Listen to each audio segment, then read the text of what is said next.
तो last class हम शुरू करते हैं। लास्ट क्लास में हम लोग देख रहे थे force on A current carrying conductor. तो यहाँ पे हम रुके थे आकर के। तो हमारी हेडिंग थी, इसको मैं दोबारा डिस्कस कर रहा हूँ कि हमने लास्ट क्लास में क्या डिस्कस किया था। तो force on a current carrying element in magnetic field. हमने करंट कैरिंग एलिमेंट लिया यहाँ पे डीएल, करंट आई फ्लो कर रही थी। जब करंट आई फ्लो करती है तो जिसमें जो चार्जेस मूव करते हैं वो वेलोसिटी वीडी से मूव करते हैं, जिसको कहते हैं ड्रिफ्ट वेलोसिटी। इससे मूव कर रहे होते हैं। जब चार्ज मूव कर रहे होते हैं, और हम जानते हैं मूविंग चार्ज पे फोर्स तो लगता ही है, मूविंग चार्ज पे फोर्स तो लगता ही है, तो that force is given by this DFM, यानी कि force due to magnetic equals to DQ bracket V cross B। V cross B, तो यही फोर्स का फॉर्मूला है हमारा। और क्योंकि हमें छोटे से चार्ज पे निकाल रहे हैं फोर्स, तो इसलिए इस फोर्स को हमने DF बोला है, छोटा फोर्स कहा है। तो this force is equal to this, and इस VD को मैंने लिखा DL बाई DT, VD को लिखा DL बाई DT, और इस DQ बाई DT को मैंने I कन्वर्ट कर दिया। Now I have written this as DL cross B। अब ये तो आ गया छोटा सा फोर्स का एक छोटा सा फॉर्मूला। अब मुझे ये पूरा कैलकुलेट करना है, पूरी वायर पे कैलकुलेट करना है फ्रॉम A टू B। तो मुझे क्या करना पड़ेगा, इंटीग्रेट करना पड़ेगा इस फोर्स को, ऊपर वाले को। तो जब मैं ऊपर वाले फोर्स को इंटीग्रेट करूंगा तो I will write like this DFM equals to integration A से B तक IDL क्रॉस B, ऐसे लिखेंगे। Now important case arises when B is constant, और जब B कांस्टेंट होता है तो एक इंपॉर्टेंट केस अराइज करता है, दैट इज कि आप क्या करें, अगर B कांस्टेंट है तो B बाहर आ जाता है। इससे क्या होगा, बाहर आ जाएगा निकल के। जब B बाहर आ जाएगा निकल के, तब हम पहले इसका इंटीग्रेशन करेंगे IDL, इसका इंटीग्रेशन करेंगे, फिर बाद में क्रॉस प्रोडक्ट करेंगे। क्यों कर रहे हैं ऐसा, बिकॉज B कांस्टेंट है तो B आ जाएगा बाहर, तो पहले इसको इंटीग्रेट कर लेते हैं। तो here we are doing the integration cross B। Now I भी कांस्टेंट है, I को बाहर ले लिया, A से लेके B तक जा रहे हैं, इंटीग्रेट कर रहे हैं DL वेक्टर को, A से लेके B तक DL वेक्टर को इंटीग्रेट कर रहे हैं। तो इसके इंटीग्रेशन का मतलब क्या होता है, इसके इंटीग्रेशन का मतलब होता है कि आप वेक्टर्स को ऐड कर रहे हो, छोटे छोटे वेक्टर्स को ऐड कर रहे हो। यानी इसका मैं दोबारा से आपको मतलब बताऊं अगर, तो ऐसा हम कह सकते हैं इसमें कि जैसे ये छोटे छोटे मैंने DL वेक्टर्स लिए यहाँ पे, ये DL वेक्टर्स लिए इस तरह से, ये DL वेक्टर्स में इस तरह से अगर ले रहा हूं, तो इन सबको अगर मैं ऐड करूंगा तो व्हाट आई विल गेट, ये वेक्टर्स को अगर मैं ऐड करूंगा A पॉइंट से लेकर B पॉइंट तक, वेक्टर एडिशन करूंगा, तो what I will get this thing. हम जानते हैं पॉलीगन लॉ क्या कहता है, आप वेक्टर्स को ऐसे अरेंज कर दो, इनिशियल पॉइंट और फाइनल पॉइंट को ज्वाइन कर दो, it is the result of all these vector addition. इन सबका जो एडिशन का जो रिजल्ट निकल के आता है वो इसके बराबर होता है, इस वेक्टर के बराबर होता है, दैट इज एल रिजल्टेंट। इसको हमने एल रिजल्टेंट कहा। तो L resultant is nothing but, ये है क्या चीज, it is displacement, it is displacement vector joining point A and B of wire। L resultant is nothing but, join कर दो आप initial point final point of wire के, आपको L resultant मिल जाएगा। तो यानी कि over here this part is nothing but L resultant, ये L रिजल्टेंट है। तो फॉर्मूला हमारा किस में कन्वर्ट हो गया, FM is equal to like this, इसमें ये कन्वर्ट हो जाता है। तो this is the formula which we have got, I is equal to L resultant cross B। ठीक है, तो ये कब हो रहा है फॉर्मूला, जब B कांस्टेंट है, तभी हम ऐसा कह रहे हैं, B कांस्टेंट होना चाहिए। अच्छा, नाउ तो this thing is when IJ के फॉर्म, जब IJ के फॉर्म में दिया हो तब आप इस फॉर्मूले का इस्तेमाल कर सकते हैं, अदरवाइज इन अगर यही चीज मेरे को दी गई है, if in magnitude and angle, ये दो चीज दी हुई है अगर मेरे को, तो मैं क्या करूंगा, F M equals to I L resultant B, ऐसा कहूंगा, आई रिजल्टेंट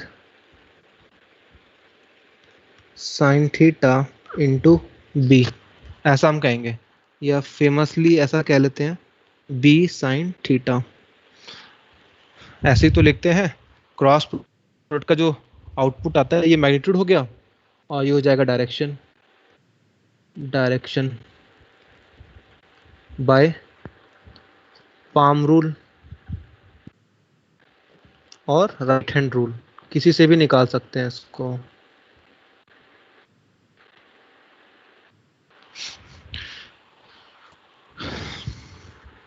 तो magnitude, this is the magnitude part, ये मैग्नीट्यूड है। और फोर्स, तो मैग्नीट्यूड क्या कह रहा है, it is I into L resultant into B sine theta. अब इस चीज़ पे थोड़ा सा और गौर करते हैं, ये क्या चीज़ है, इसको और आसान बनाते हैं इस चीज़ को हम लोग। तो सपोज ऐसा कह सकते हैं, ये मैग्नेटिक फील्ड लाइंस जा रही हैं,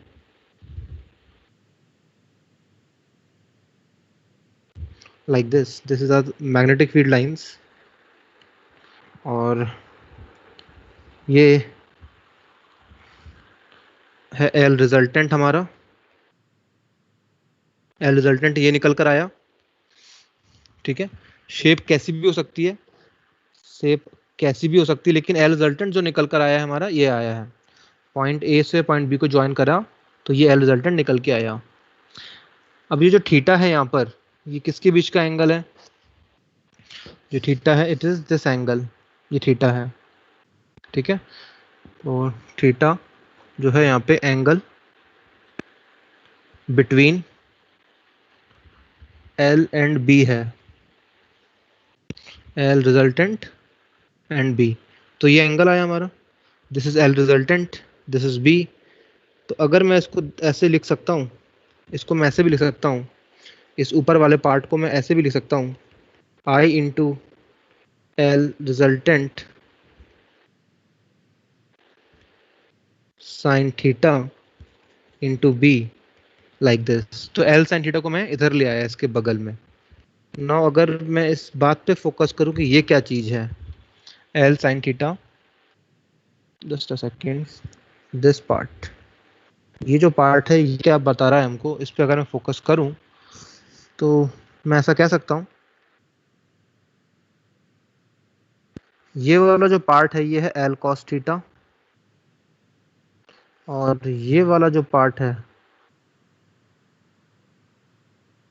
दिस पार्ट इट इज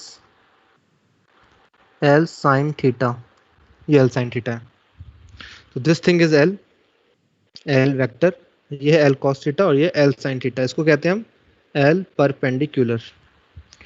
तो क्या आया यहाँ पे हमारा result, I into L perpendicular into B, और ये है डायरेक्शन। तो यहाँ पे देख लो, एल परपेंडिकुलर को हम लिख लेते हैं यहाँ पे एल परपेंडिकुलर। तो फोर्स का फॉर्मूला क्या निकल के आया यहाँ पे, I into L cross I L perpendicular into B. जैसे हमने बात की थी चार्ज पे जो फोर्स लगता था, मैग्नेटिक फील्ड कौन से वाले पार्ट को पहचानता था वेलोसिटी के, मैग्नेटिक फील्ड वेलोसिटी के कौन से पार्ट पे फोर्स लगाता था, परपेंडिकुलर, परपेंडिकुलर वाले पार्ट पे फोर्स लगाता था, परपेंडिकुलर वाले पार्ट पे फोर्स लगाता था magnetic field on a moving charge, और जो कि पैरेलल होता था उसको कुछ नहीं कहता था। तो यहाँ पे भी तो वही चीज हो रही है, यहाँ पे क्या हो रहा है, यहाँ पे भी चार्ज मोशन कर रहा है, और चार्ज किधर मोशन कर रहा है, जहाँ पे लेंथ है, जहाँ पे लेंथ है उसी के अलोंग तो करेगा, क्योंकि चार्ज को चलने के लिए लेंथ चाहिए। तो जहां जहां चार्ज चल रहा है हम ये कह सकते हैं वहां वहां क्या होगी, लेंथ होगी। इसलिए हमको यहाँ पे जो फॉर्मूले में जो फाइनल रिजल्ट आ रहा है उसमें एल परपेंडिकुलर क्यों आ रहा है, बिकॉज एल परपेंडिकुलर में ही तो चार्जेस चल रहे होंगे परपेंडिकुलरली। एल कॉस थीटा वाला क्यों नहीं लिया, क्योंकि अगर हम एल कॉस थीटा वाला ले लेते हैं तो वो जो चार्जेस हैं मैग्नेटिक फील्ड के पैरेलल चलेंगे, इसलिए ये वाला फॉर्मूला पुराने वाले फॉर्मूले से मैच खा रहा है। ठीक है, same as this formula is same as Fm is equals to Q V perpendicular into B, same as V perpendicular into B. Here L perpendicular means charge is moving along perpendicular length to feel force, ऐसा होगा। ठीक है, तो हमको सबसे पहले क्या करना है, एल रिजल्टेंट निकालना है। एल रिजल्टेंट निकालने के बाद हमको एल परपेंडिकुलर चाहिए। तो स्टेप्स क्या था इसमें, क्या स्टेप है, मैं लिख दे रहा हूं। First of all, first find L resultant by joining two ends, by joining two ends, then find L perpendicular to B to calculate force। ये कहना चाह रहा हूं यहां पे मैं, ये बात है। ठीक है, तब एक क्वेश्चन लेते हैं हम लोग। तो फॉर्मूला क्या आ गया फोर्स का, फोर्स का एक फॉर्मूला हम ये भी कह सकते हैं, I L perpendicular into B into, ये है डायरेक्शन एन कैप, डायरेक्शन है, तो बी आई एल, तो force is B I L, force is B I L. ठीक है,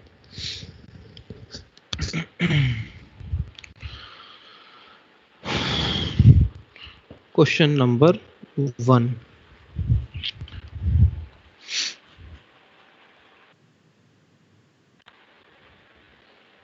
इसमें करंट फ्लो कर रहा है आई, और ये है मैग्नेटिक फील्ड कांस्टेंट है,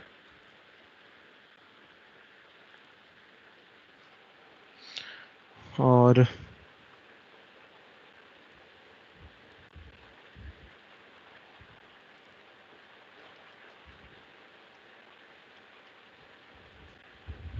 यहाँ पे मैंने लिया हुआ है, ये सेंटर हो गया, ये रेडियस, करंट आई फ्लो कर रहा है।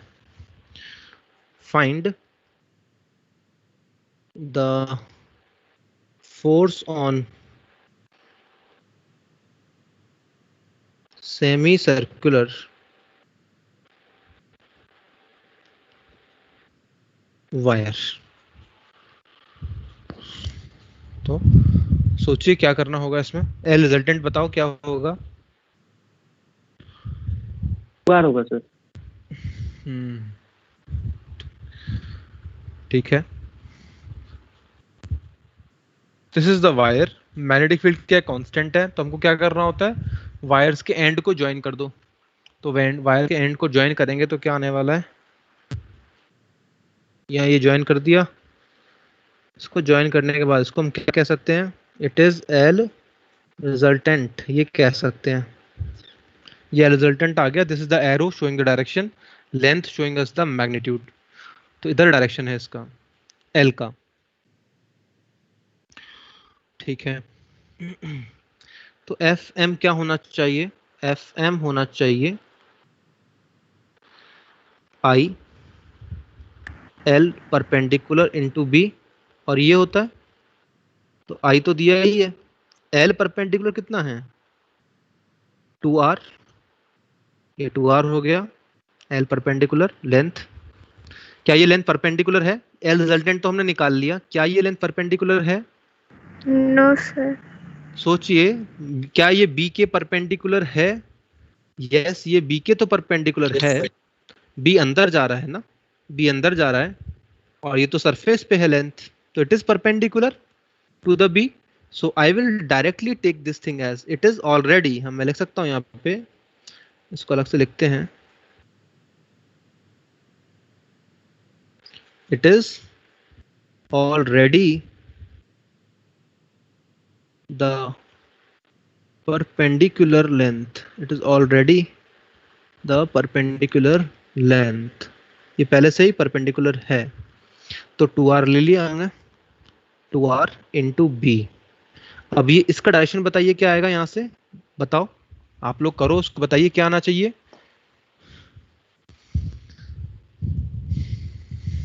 लगा दो पाम रूल। आप सोच रहे होंगे कहाँ लगाएं पाम रूल, कौन से हैं दो वेक्टर जिसमें लगाएं हम पाम रूल। तो एफ एम बराबर रिजल्ट क्या आया था हमारा, ये आया था रिजल्ट, ये था ना। तो डायरेक्शन कैसे निकालते हैं बताओ, डायरेक्शन कैसे निकालते हैं। Thumb towards magnetic field and finger towards resultant. नहीं, thumb towards first vector, thumb towards first vector, ध्यान रखो थंब हमेशा फर्स्ट वेक्टर के अलोंग होता है। ये एफ एम का direction it will be parallel to L resultant. चलो मैं बताता हूँ इसको, इसको आपको बता चुका हूँ। तो अब क्या लिखेंगे, यहाँ लिखेंगे थंब, थंब रखो इधर, फिंगर्स रखो यहाँ, पाम जो होगा वो फोर्स का डायरेक्शन होगा। तो रखिए जरा कहाँ आ रहा है, थंब को रखा एल रिजल्टेंट के अलोंग, फिंगर्स को रखा इनसाइड जाएंगी फिंगर्स, तो फोर्स कहाँ आएगा, अपवर्ड आएगा ना, तो फोर्स विल बी अपवर्ड। तो मैं कह सकता हूँ अगर कोई लेंथ है मेरे पास, लेंथ है 2r, तो इस पे जो फोर्स लगने वाला है वो ऐसे लगेगा एफ एम, ठीक है, तो अपवर्ड लग रहा है फोर्स, रिजल्टेंट फोर्स कहाँ लग रहा है, अपवर्ड लग रहा है। तो डायरेक्शन इज, हम कह सकते हैं जे कैप। तो this is the direction of force. Sir इसमें एल रिजल्टेंट का डायरेक्शन कैसे पता कर लिया, वो दे रखा होगा।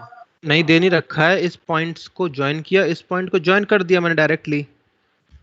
और अगर कोई बी टू ए ज्वाइन कर दे फिर तो फिर जीरो हो जाएगा। तो आंसर डिफर नहीं होगा। डिफर हो जाएगा, आंसर जीरो आ जाएगा फिर। मैं नहीं सर, उसमें भी केसलेस, तो उसमें डाउनवर्ड हो जाएगा ना फिर। हाँ देखो मैं देता हूँ, एक देता हूँ मैं वैसे एग्जांपल देता हूँ, एक एक और एग्जांपल देखो यहाँ पे, कि सपोज मैंने ऐसा दिया,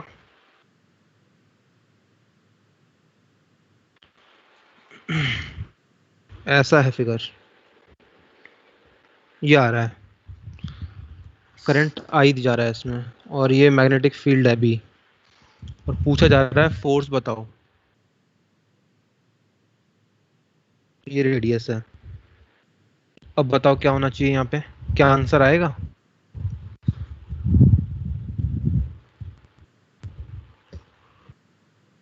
दो तरीके हैं इसको सॉल्व करने के। तो पूछा जाए, इसमें पूछ रहा है फाइंड फोर्स ऑन लूप, ये पूछ रहा है, तो हम क्या कहेंगे, कांस्टेंट है ये तो, मैग्नेटिक फील्ड है कांस्टेंट, फोर्स का फॉर्मूला होता है I into L resultant cross B. L resultant कितना आ रहा है, जीरो आ रहा है, वाई इट इज जीरो, क्योंकि ये शुरुआत का पॉइंट ए है और जो लास्ट का पॉइंट बी है, जो मिल रहे हैं आकर के एक ही जगह पे मिल रहे हैं, because point A and B are meeting eight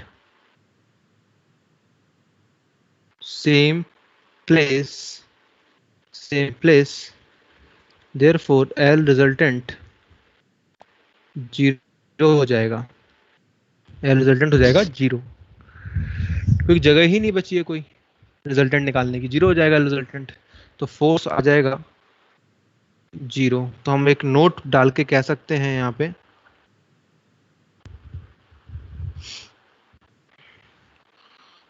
note डाल के क्या कहेंगे, मैं लेकर के आता हूँ एक नोट।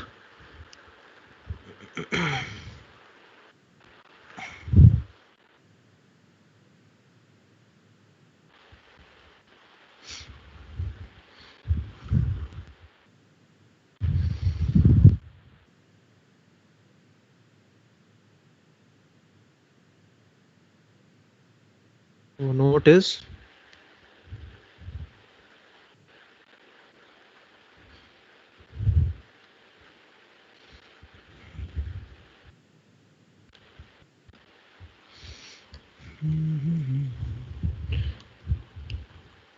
हम कह सकते हैं कि जब भी कोई लूप आया, जब भी कोई लूप आएगा, current carrying loop, current carrying loop placed in uniform magnetic field experiences zero net force. हमको लिखना चाहिए यहाँ पे zero net force, zero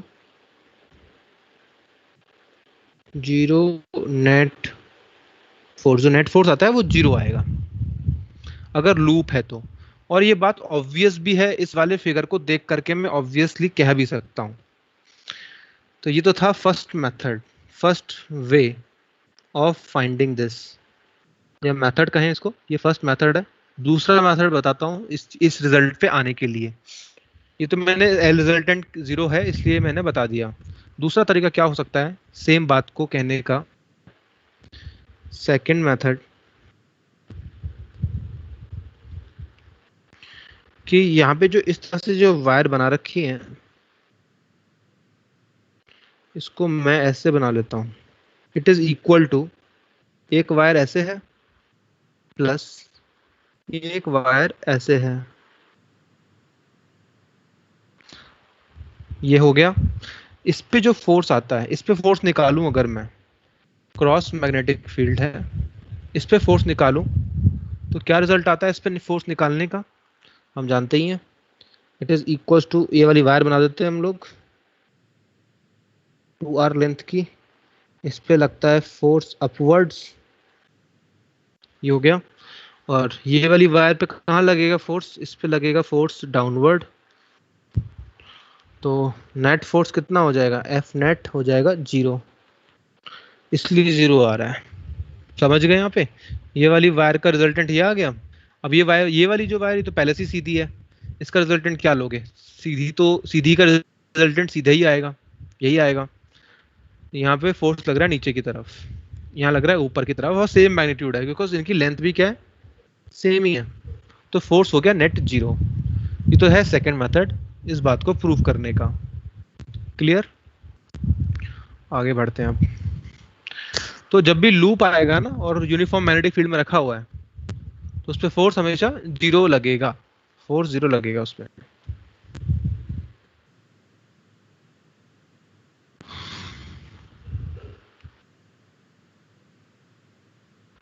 next page.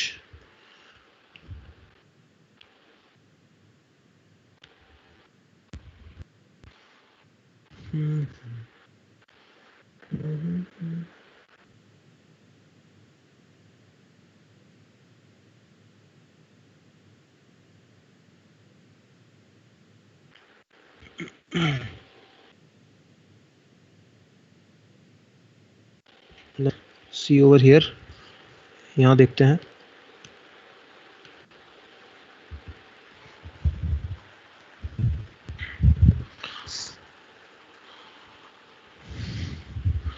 एक क्वेश्चन और देखते हैं हम लोग यहाँ पे, क्या आंसर आना चाहिए इसका, बताइएगा। सपोज मेरे पास एक ऐसे सेमी सर्कुलर वायर है और यहाँ पे धागे जोड़े हुए हैं मैंने,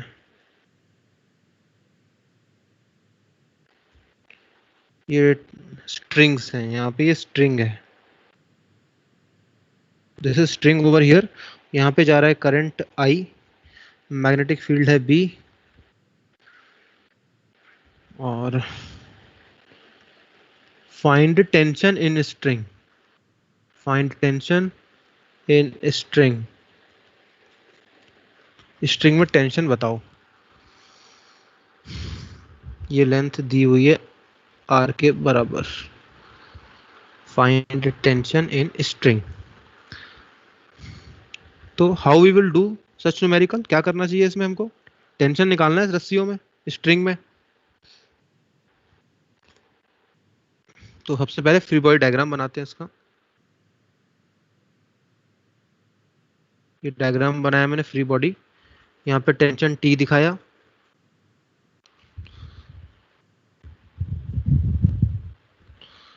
टेंशन यहाँ दिखाया है T,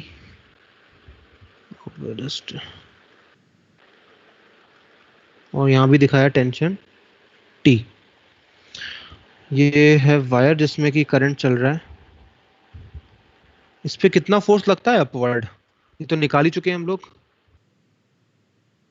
तो this is equal to this wire जिसकी लेंथ है 2r, और इस पे लग रहा है फोर्स डाउनवर्ड T,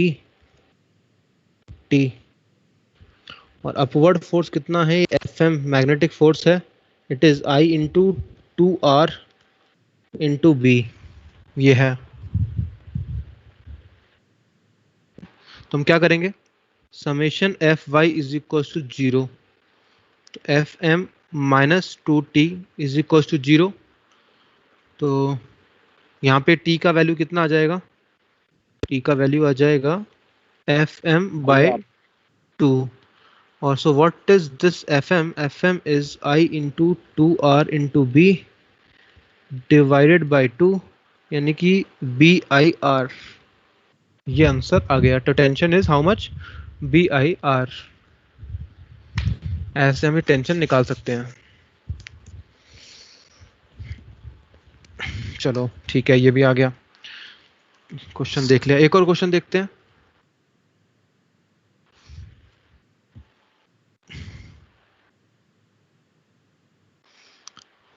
ये यहाँ पर रखा हुआ है और मैग्नेटिक फील्ड क्रॉस है। Cross is the magnetic field in the reason.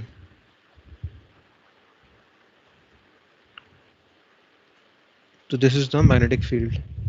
Current is flowing in this direction, in this loop. इस डायरेक्शन में करंट फ्लो कर रही है। तो क्या होगा, नेट, तो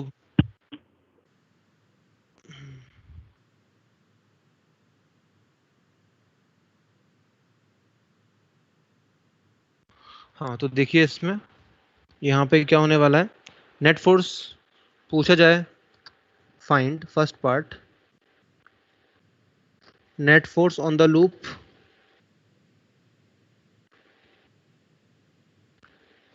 second tension developed in the loop, tension developed within the loop, tension developed within the loop, strain produced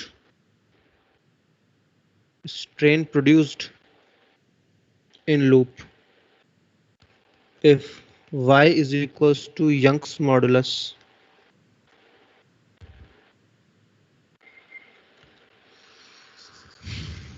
और ये कह सकते हैं क्रॉस सेक्शनल एरिया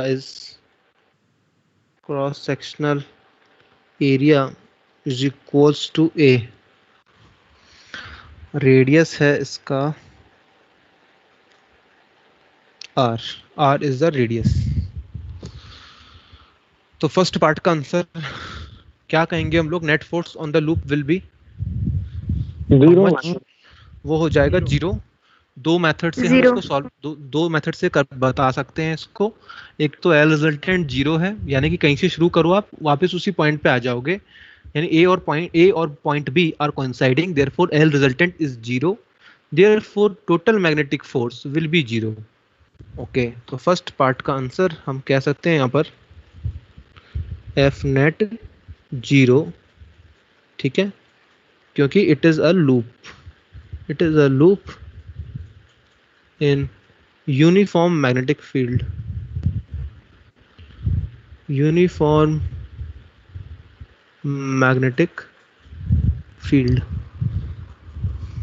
अब बात करते हैं second, that is tension developed within the loop, tension कितना डेवलप होगा लूप के अंदर।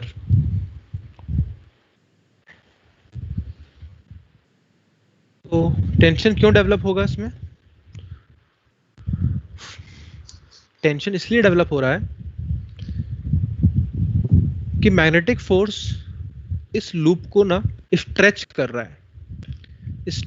है, हालांकि फोर्स नेट 0 जीरो है, नेट फोर्स जीरो का मतलब ये नहीं होता कि फोर्स उस पर नहीं लग रहे होंगे, कि उसके किसी भी पोर्शन पे फोर्स नहीं लग रहे होंगे।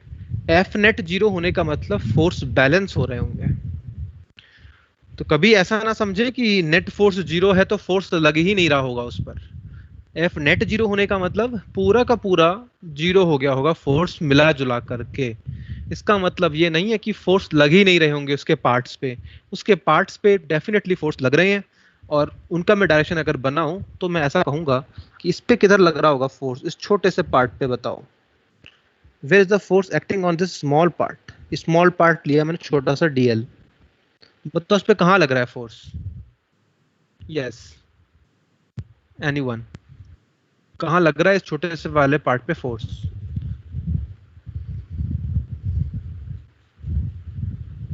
आपको हट बाहर की है, बाहर की ओर जाएगा, कैसे बाहर की निकाल? ओर। आई डीएल क्रॉस बी करते हैं ना हम लोग। मैंने बताया ना फोर्स निकालने के लिए क्या करो, लेंथ के अलोंग अंगूठा रखो या फिर वेलोसिटी के अलोंग अंगूठा रखो, क्योंकि जहां जहां लेंथ होगी वहां वेलोसिटी होगी। तो जहां वेलोसिटी है उसके अलोंग थंब रखिए, मैग्नेटिक फील्ड के अलोंग फिंगर्स रखिए, फोर्स मिल जाएगा। ठीक है, तो फोर्स आ रहा है इस तरफ, ये आ रहा है फोर्स, ऐसे लग रहा है छोटा सा फोर्स डीएफ। यहाँ पे कहाँ लग रहा होगा बताओ? इस वाले, इसके डायगोनली अपोजिट वाले पॉइंट पे। सर अपोजिट डायरेक्शन में Inwards. यहाँ आ रहा है, यहाँ आ रहा है, यहाँ आ रहा है। तो ऐसे ही सब जगह हो रहा होगा हालत, ऐसे ही हाल सब जगह हो रहा है। यहाँ लग रहा है DFM, यहाँ लग रहा है DFM, आउटवर्ड ही होगा ये तो, बात समझ में आ ही रही है मैं। DFM, DFM ऐसे लग रहे हैं, तो फोर्स बैलेंस हो रहे हैं, इसलिए एफ नेट जीरो है। समझ रहे हैं? तो यानी फोर्स होते हुए भी जीरो हो रहे हैं। तो इन फोर्सेस की वजह से क्या होगा, इस लूप का क्या होगा? लूप खिंच जाएगा, खिंचाव आएगा लूप में, लूप में खिंचाव तो आएगा डेफिनेटली। तो हम यहाँ लिखेंगे because of stretching force,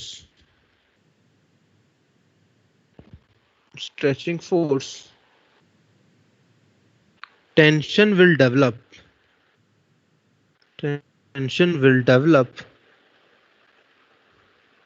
within the loop. अब उस टेंशन को कैसे निकालेंगे हम लोग? अब क्योंकि एफ नेट जीरो है तो हम कह सकते हैं, FBD बनाता हूं मैं, FBD of semi circular part.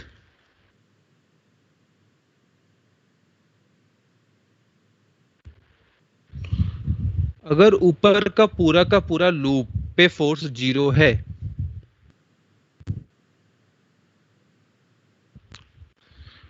तो हम कह सकते हैं कि उसका कोई भी मैं हिस्सा निकाल लूं, उस लूप का मैं कोई भी पार्ट निकाल लूं बाहर। तो मैंने ये पार्ट बाहर निकाल लिया, आई FBD बनाया मैंने यहाँ पे, और यहाँ पे कट किया हुआ है, यहाँ पे कट कर दिया। ठीक है, तो यहाँ पे मुझे निकालना है टेंशन, ये क्योंकि खिंचाव आ रहा है। खिंचाव किधर आता है? लेंथ के अलॉन्ग ही तो आएगा खिंचाव। तो ये टेंशन T यहाँ पे डेवलप हुआ, यहाँ पे भी डेवलप हुआ।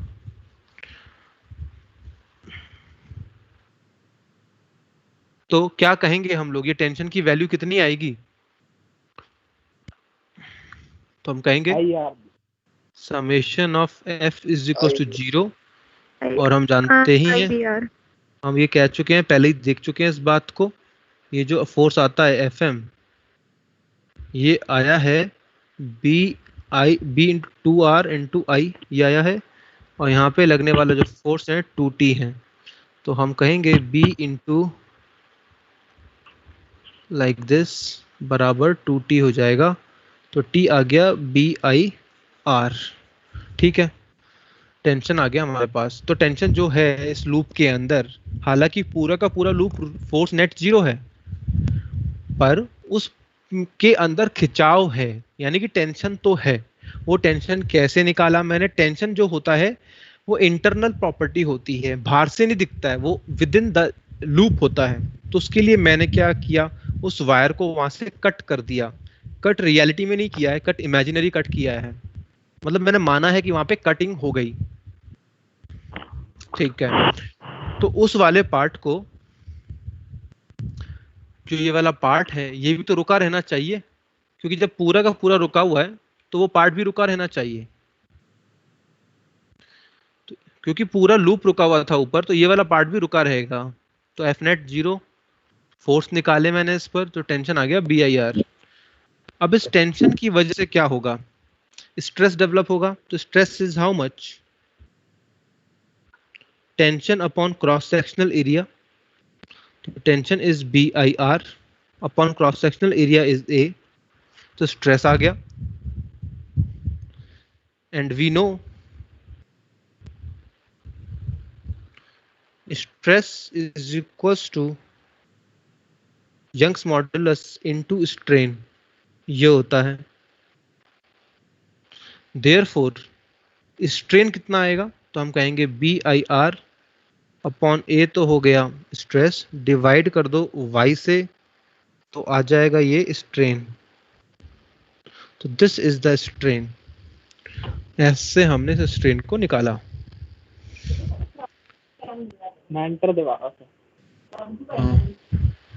क्या कर रहे हो स्टूडेंट्स, एंटर दबा रहे हो?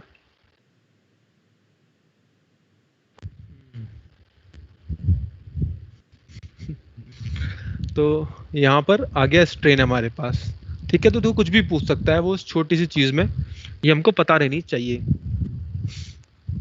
अच्छा, तो अब आगे बढ़ते हैं, अगला कॉन्सेप्ट पे आते हैं, इसको ध्यान से देखेंगे हम सभी। Force between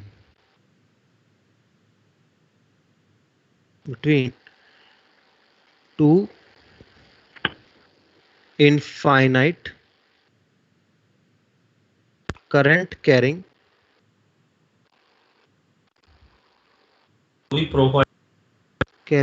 wire. Force between two infinite current carrying wire.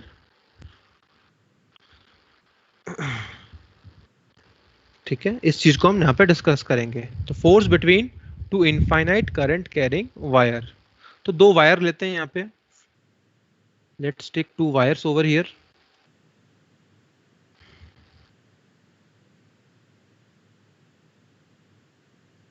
दो वायर ली जाए, एक वायर ये है and one more wire I have is like this.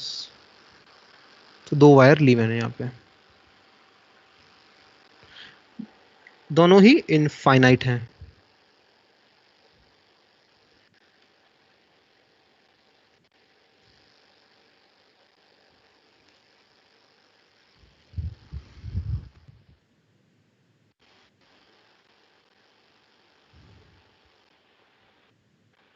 ठीक है, कितना डिस्टेंस इनके बीच में? इनके बीच में डिस्टेंस है d के बराबर। सपोज d के बराबर डिस्टेंस है, हमें करंट फ्लो कर रही है I1, इसमें करंट फ्लो कर रही है I2, ठीक है। ओके, अब इनके बीच में ना फोर्स लगेगा, इनके बीच में फोर्स लगेगा कुछ ना कुछ, यही हमको कंप्यूट करना है, निकालना है।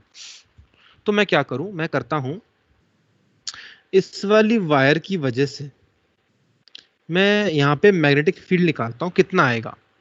अगर मेरे से कोई पूछे यहाँ बताओ magnetic field due to this wire at this location, infinite wire है ये I1 इनफाइनाइट वायर है, डिस्टेंस d पर कितना मैग्नेटिक फील्ड आएगा,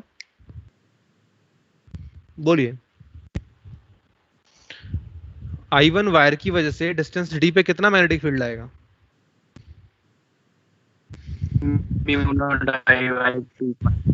यस, तो mu naught I by 2 pi d आएगा। देखो सबका आंसर आना चाहिए, शांत मत बैठो, रिवाइज करते रहो। d1 will be equals to mu naught I1 upon 2 pi d, ये आया बी, इस वायर की वजह से यहाँ पे मैग्नेटिक फील्ड जो कि डाउनवर्ड है, इनसाइड है। अच्छा, तो अब ये मैग्नेटिक फील्ड है, यहाँ पे करंट कैरिंग वायर है, तो इस पे फोर्स लगेगा कि नहीं लगेगा? इस पे फोर्स तो लगेगा सर, डेफिनेट सी बात है, लगेगा। तो ये तो इनफाइनाइट वायर है सर, इनफाइनाइट वायर है, तो मैं कहता हूँ कि आप इसका कुछ हिस्सा ले लो, लेंथ का पूरा मत लो, कुछ पार्ट ले लो। एल लेंथ ले ली मैंने यहाँ पे। इतने ही वायर पे फोर्स निकालो कितना आएगा। सवाल अब इसमें कन्वर्ट हो गया है। तो फोर्स निकालिए, इतनी लेंथ ऑफ वायर पे मैग्नेटिक फील्ड ये दिया हुआ है, कितना फोर्स आएगा। पहले डायरेक्शन ही डिसाइड कर लेते हैं हम लोग कि इस पे फोर्स का डायरेक्शन किधर होगा। क्या करेंगे, क्या करते हैं?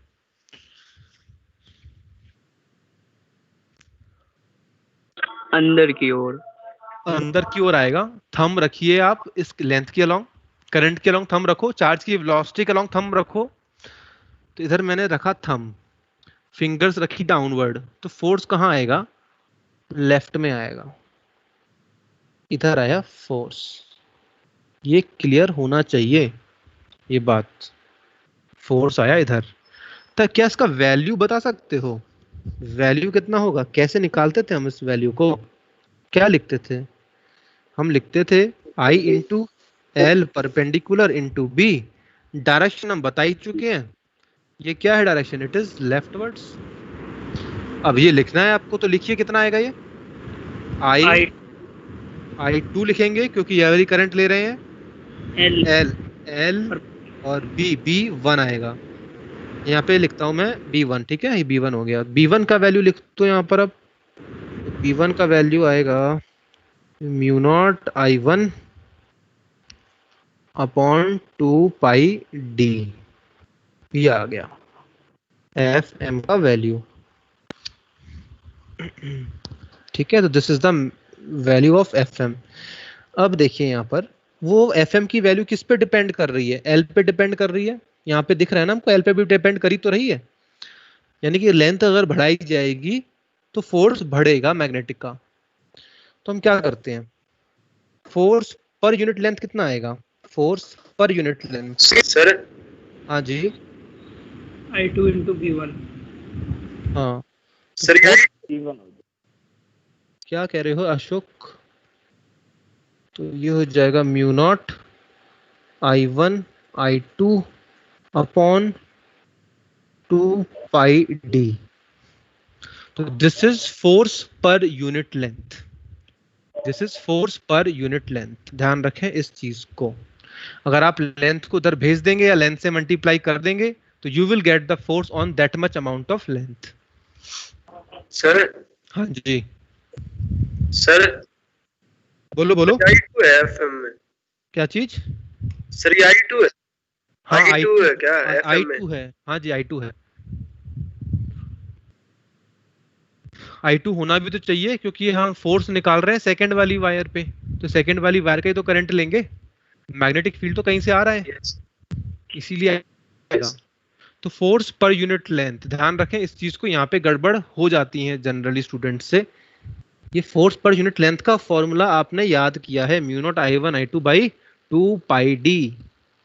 ये फोर्स पर यूनिट लेंथ है। और आप जानते हो कि अगर किसी गिवन लेंथ में मेरे को फोर्स निकालना है तो आप उतनी ही लेंथ से मल्टीप्लाई कर दोगे। तो यहाँ लिख सकते हैं हम, आप भूल ना जाएं इसलिए मैं लिखता हूं therefore force on x length of wire in this case will be mu naught I1 I2 upon 2 pi d into x। ऐसा करेंगे तो ये आ जाएगा उतनी लेंथ पे फोर्स। अच्छा जी, ये बात तो हमने कर ली। अब एक चीज और देखो जरा यहाँ पर, इस वाली वायर की,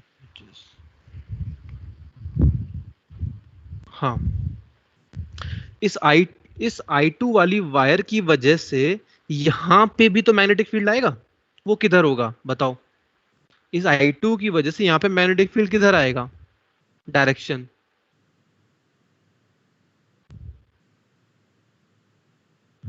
यस एनीवन? इस I2 की वजह से यहाँ पे डायरेक्शन ऑफ मैग्नेटिक फील्ड किधर आएगा?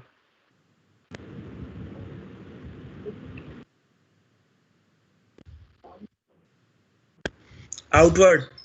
अपवर्ड आएगा ना। थंब रखो, करंट के अलोंग थंब रखो, फिंगर्स को यहाँ पे स्ट्रेच करो, पाम ऊपर देखेगा आपका, तो अपवर्ड आएगा यहाँ पे। ठीक है, तो जब आप देखेंगे तो आपको ये चीज मिलेगी कि जो फोर्स का जो फॉर्मूला निकल कर आएगा वो सेम आएगा, सेम आएगा। तो यानी कि इक्वल एंड अपोजिट फोर्सेस हैं। तो हम क्या कह सकते हैं, ये वाला फोर्स और ये वाला फोर्स, दोनों फोर्स कैसे हैं? These two forces are equal and opposite. These two forces are equal and opposite in direction.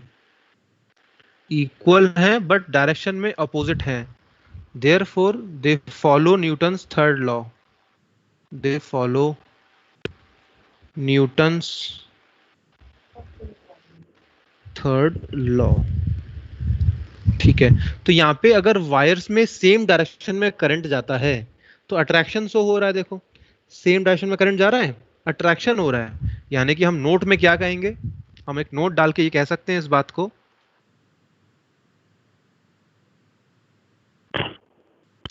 अगर वायर्स हमारे पास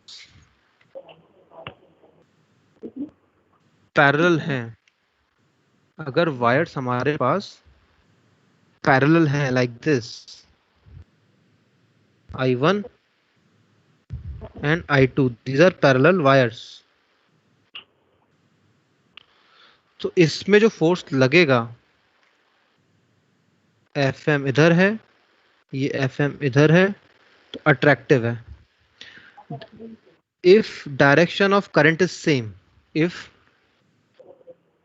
I1, ऐसा कह सकते हैं, if direction of current is same, if direction of current is same, then force is attractive। ये ध्यान रखना है। बट इफ, अगर ऐसा हो, अगर ऐसा हो जाए जिसमें करंट इसमें इधर जा रहा है I1 और इसमें जा रहा है I2 लाइक दिस, तब हम कहेंगे जो फोर्स का डायरेक्शन है वो इधर आएगा। Here we will write if direction of current is anti-parallel, mute करो, किसे खुला हुआ है, direction of current is anti-parallel, then force is repulsive, then force is repulsive। Force repulsive होता है, रिपेल कर रहा है, देखो। ठीक है, और वैल्यू आपको ये याद रहनी चाहिए, ये जो वैल्यू है ये पता होनी चाहिए, दिस इज इंपॉर्टेंट। ठीक है,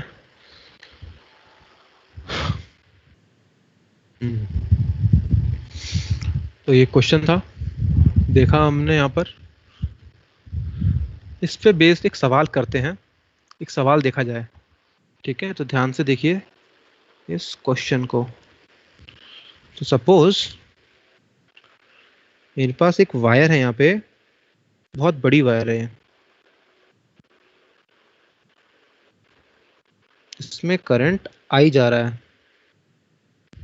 ठीक है, और मेरे पास है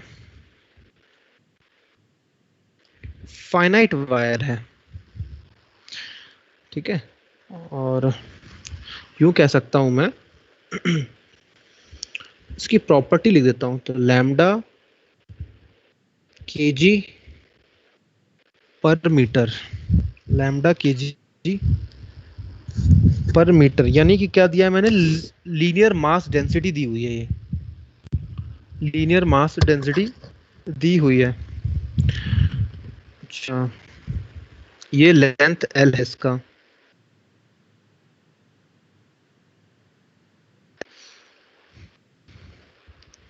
L लेंथ दिया हुआ है और ये डिस्टेंस D दिया हुआ है, it is fixed. Distance D भी दिया है और क्या निकालना है हमको इसमें वो बताता हूँ आपको मैं। और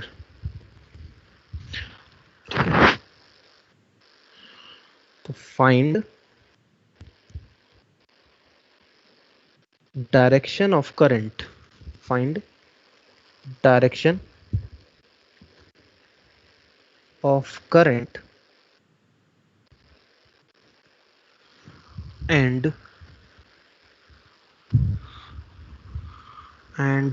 कुछ भी कह सकते हैं यहाँ पर, कुछ भी फाइंड कर सकते हैं हम लोग। डायरेक्शन ऑफ करंट तो फाइंड करना ही है। And length L of wire so that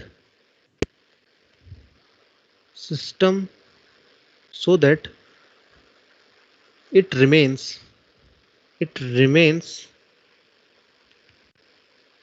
stationary। यानी किसकी वायर की बात हो रही है? ऊपर वाले वायर की बात हो रही है। उसमें डायरेक्शन ऑफ करंट बताओ और लेंथ बताओ सो दैट वो स्टेशनरी रहे। तो उस पर विचार कीजिए थोड़ा सा, बताइए। एक चीज और मैं इसमें ऐड कर देता हूं, एक चीज और ऐड करता हूं उसमें मैं। चलो, इसमें जो करंट है वो है I1 के बराबर। डायरेक्शन नहीं बताइए, बस करंट I1 दे रखी है कि करंट I1 है यहाँ पे। डायरेक्शन बताओ उसमें, और डायरेक्शन ही बताइए जिससे कि रुक ही रहे। और ग्रेविटी कहाँ लग रही है? ग्रेविटी डाउनवर्ड लग रही है sir, this direction of gravity.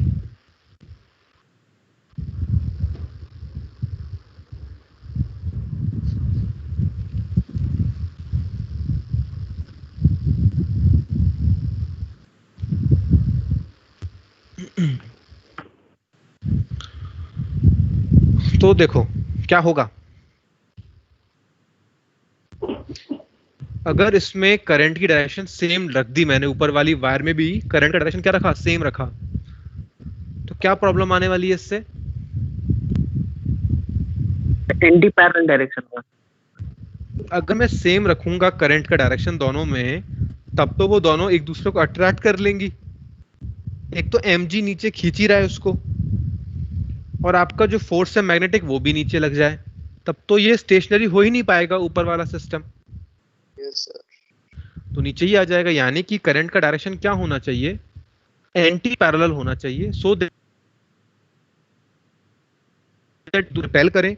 Repel करने से ही ऐसा फायदा हमको मिल सकता है कि रिपल्सिव फोर्स बैलेंस कर सकता है mg वाले फोर्स को, और वाली वायर रुकी रह सकती है। ठीक है, हम क्या लिखेंगे इसमें आंसर? ऐसा हम बनाएंगे यहाँ पे। तो direction of current is like this, ये I हो गया। ठीक है, अब इस पे जो लगने वाला जो फोर्स है दैट इज Fm। इसकी वैल्यू हम जानते ही हैं, बाद में लिख लेंगे। और नीचे जो लगने वाला फोर्स है दैट इज mg। कितना हो गया? mg कितना होगा यहाँ पे? लैम्डा इंटू एल, ये हो गया mass, into G. This force is mg, ये mg फोर्स है। तो हम लिखेंगे for above wire to remain stationery,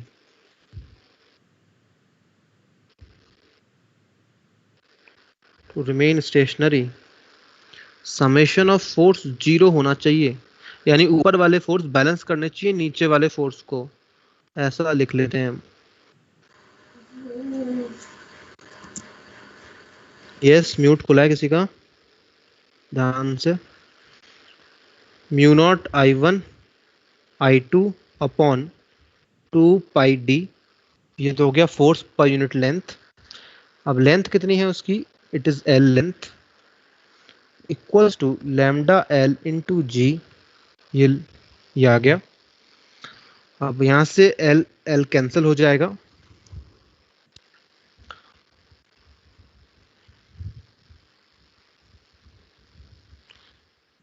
तो हम यहाँ पे ये कह सकते हैं I1 का यहाँ पे तो लेंथ की रिक्वायरमेंट ही नहीं हुई। देखो लेंथ जो यहाँ पे लिखा हुआ है ना, length of wire so that it remains stationary, तो लेंथ की जरूरत नहीं पड़ी। लेंथ कितना भी ले लो आप, उसी हिसाब से फोर्स भी बढ़ जाएगा। ठीक है, तो यहाँ से क्या हो रहा है, दोनों जगह से लेंथ कट रही है, तो लेंथ इंडिपेंडेंट है। तो उसमें क्या चीज वो पूछ सकता है हमसे, और क्या चीज पूछ सकता है इसमें हमसे, वो पूछ सकता है find distance D, find distance D. तो हम यहाँ पे निकालते हैं डिस्टेंस d, तो d is equals to mu naught I1 I2 divided by 2 pi lambda g, ये आ गया। यहाँ पे हम कहेंगे independent of length.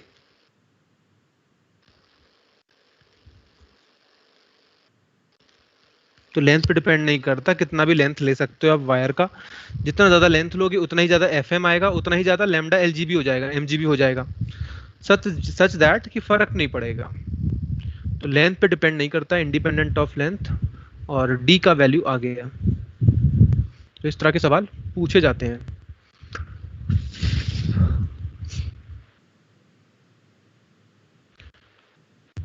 Clear?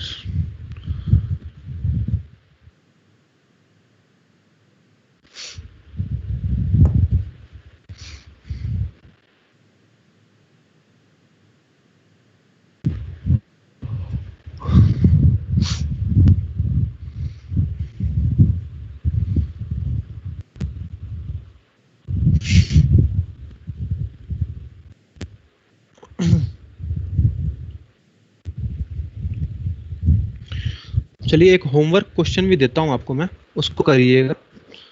Homework सवाल क्वेश्चन नंबर 1। होमवर्क क्वेश्चन है,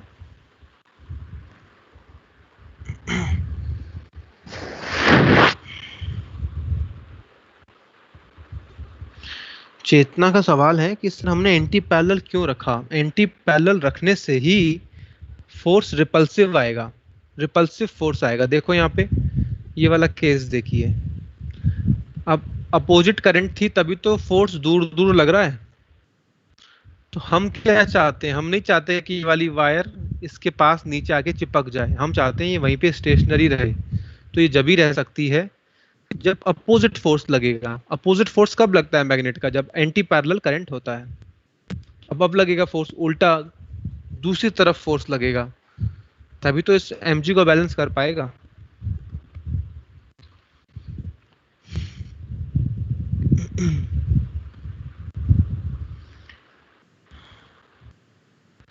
तो एक क्वेश्चन देखते हैं हम लोग, होमवर्क रहेगा आप लोगों के लिए।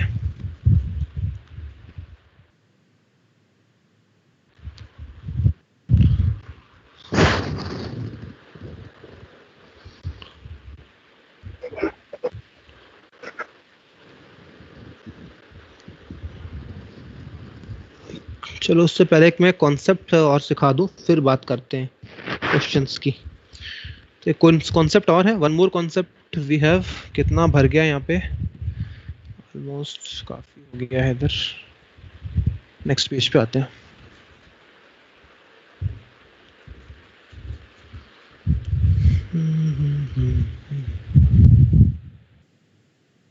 ये तो हो गया है,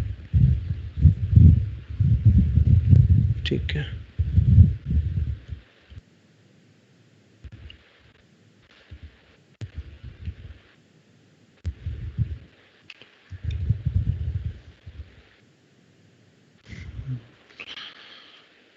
Next we will talk about Lorentz force. Lorentz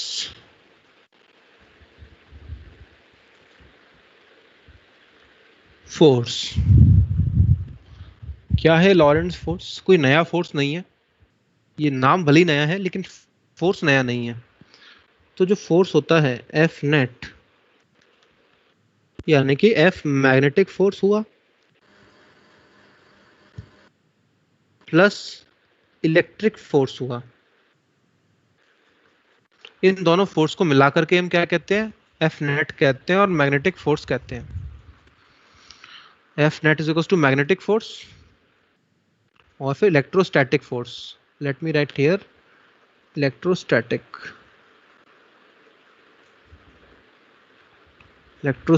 force. इन दोनों का जो फोर्स का जो समेशन होता है उसी को हम कहते हैं, इसी को कहते हैं Lorentz force. What is magnetic force? क्या होगा magnetic force? It is Q V cross B, और ये कितना होगा, Q इंटू ई। तो ये आ गया हमारे पास F नेट।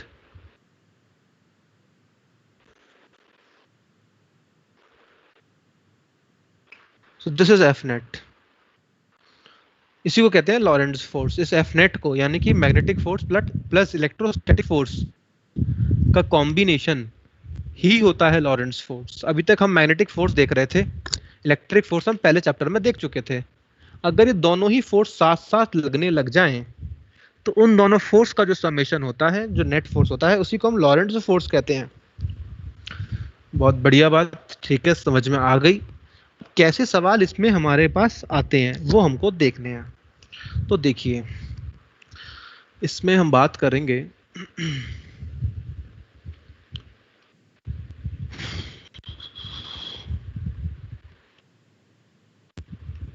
ठीक है, आगे बढ़ते हैं। हम लॉरेंट्ज फोर्स को जीरो करते हैं। एफ नेट जीरो कब होगा?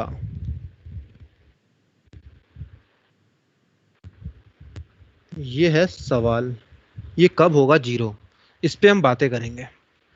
यानी लॉरेंट्ज फोर्स जीरो कब होगा।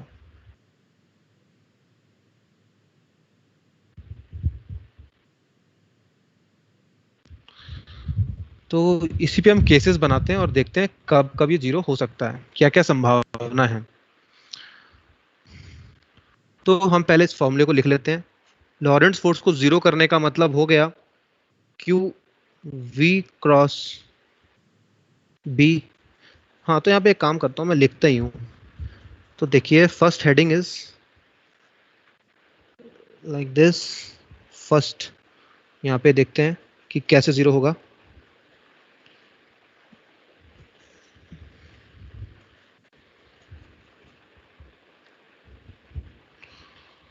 बताइए फोर्स जीरो कब हो सकता है? कुछ भी करो, आपकी छूट है, बस जीरो कर दो किसी भी तरह से। तो आप कहोगे सर ई को जीरो कर देता हूं और बी को जीरो कर देता हूं, अपने आप ही फोर्स खत्म हो जाएगा। ठीक है, ये बात बिल्कुल सही कही आपने। अब ई और बी, ऐसा नहीं चार्ज जीरो कर दो, वेलोसिटी जीरो कर दो, ऐसे काम नहीं करने हैं। हमको ई और बी के कॉम्बिनेशन से ही जीरो करना है। ठीक है, ई को जीरो कर दो और बी E और B को प्लस कर दो। परपेंडिकुलर करते हैं। हाँ चलो और देखते हैं क्या कर सकते हैं। सही कह रहे हैं। एक तरीका मेरे को ये लगा, मैं कर देता हूँ ई को तो कर देता हूँ जीरो। ठीक है, मैंने करा ई को जीरो फर्स्ट, ये जीरो कर दिया। अब आ गया मैं इस पर, ये बच गया सिर्फ। अब ये जीरो कैसे होगा? क्या कर सकता हूं मैं? V B और B को परपेंडिकुलर टू परपेंडिकुलर। परपेंडिकुलर नहीं करना है, मतलब सर पैरेलल कर दीजिए। पैरेलल कर दो। परपेंडिकुलर में तो खुश हो जाएगा वो, पैरेलल कर दो। यानी कि क्या कर दो, V को B के अलोंग फेंक दो, यानी थीटा क्या कर दो, 0 डिग्री कर दो इनके बीच में। V को B के अलोंग फेंक दो तो भी आप इस काम को हासिल कर सकते हैं। ठीक है, और क्या पॉसिबिलिटी अराइज हो सकती है वो भी देखते हैं, सोचते हैं क्या होगी। Sir V cross B is equal to minus, क्या करें? V cross B is equal to minus. हाँ, एक काम और हमको बताया जा रहा है, ऐसा कर सकता हूँ मैं, एक चीज ये भी कर टाइम सकते हैं लेवल तो,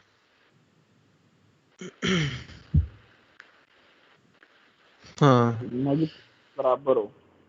ये दोनों अगर अपोजिट हो जाएं तो यस सर। यानी कि ऐसा हो जाए, अगर कुछ ऐसा हो जाए कि क्यू वी क्रॉस बी, यानी कि मैं ये चाह रहा हूँ ना, ऐसा कह रहा हूँ मैं, ये जीरो हो जाए, तो यानी कि क्यू से कैंसिल कर दो पहले तो, फिर कहो वी क्रॉस बी बराबर माइनस ऑफ ई हो जाए, तो भी ये हमारा काम हो सकता है।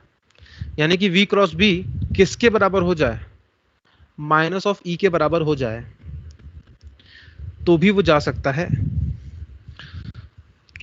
तो भी उस पर नेट फोर्स जीरो आएगा। तो वी क्रॉस बी ये करने पे भी नेट फोर्स जीरो आएगा।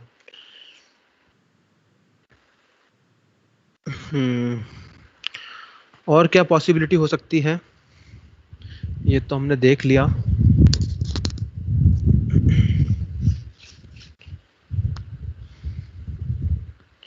और तो कुछ नहीं दिख रही है, ये दिख रही है।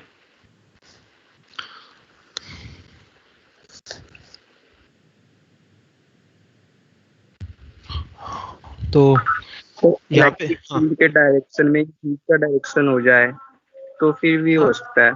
तो एक चीज हाँ, हम देखते हैं, यहाँ पे हमने इक्वल टू जीरो लिखा, यहाँ पे क्या है, B not equal to zero, यहाँ पे दोनों जीरो थे, यहाँ पे क्या है, ई इक्वल टू जीरो है पर B not equal to zero, तो भी हम ये काम को हासिल कर सकते हैं। यहाँ पे क्या हो रहा है, यहाँ पे देखिए, E not equal to zero and not equal. B not equal to zero, और फिर भी हम क्या कर रहे हैं, नेट फोर्स जीरो लेकर के आ रहे हैं। और कोई कॉम्बिनेशन बचा है क्या, और तो कोई कॉम्बिनेशन है नहीं, हमने सर कवर कर लिया। सर ई सेकंड और केस में ई और एंटी पैरेलल हो तो, क्या हो जाए, सेकंड वाले केस में सर अगर बी और बी एंटी पैरेलल हो तो, हाँ वो एंटी पैरेलल होंगे, हाँ वो सेम बात हो जाएगी, V और ये एंटी पैरेलल हो जाए तो भी हो जाएगा ये काम। ठीक है, ओके, ये बात हमको समझ में आ गई कि इस वाले केस में जो नेट फोर्स होगा पार्टिकल पे, चार्ज पे क्या लग रहा होगा, सब में जीरो होगा नेट फोर्स सभी केसेस में। अगर सभी केसेस में नेट फोर्स जीरो लग रहा है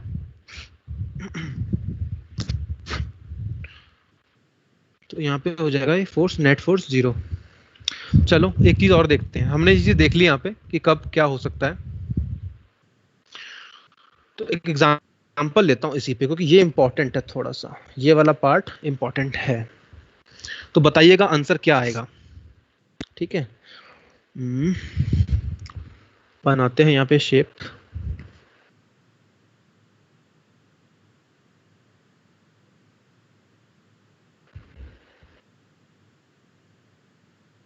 ऐसे लिया हमने,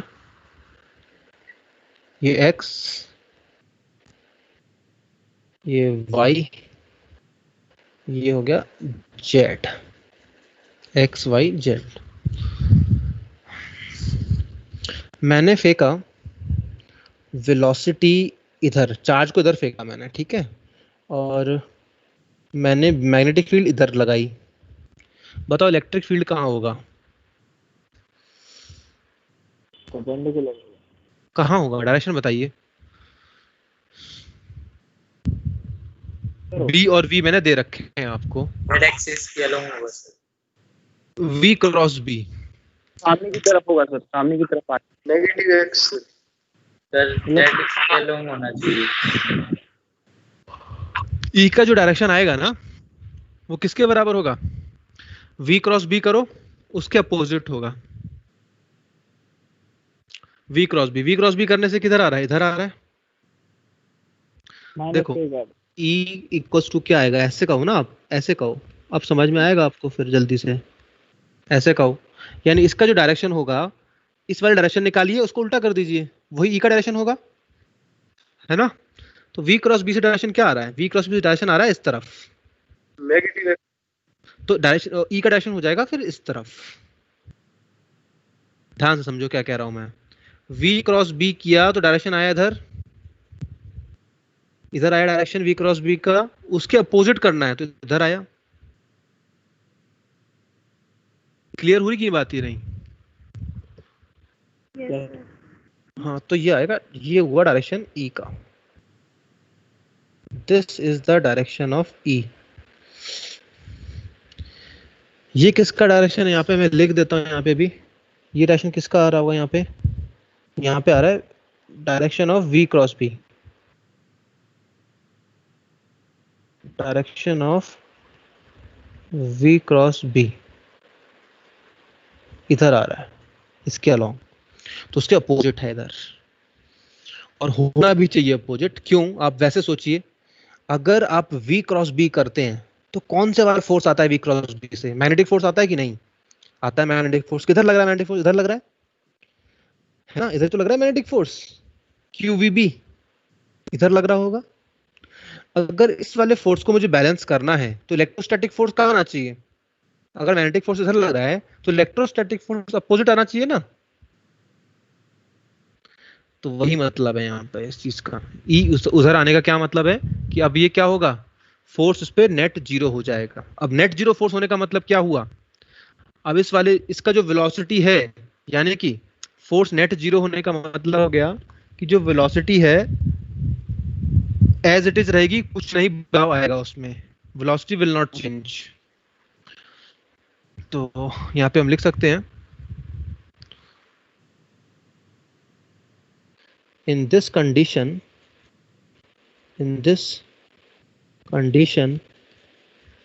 since F net is equals to 0, therefore velocity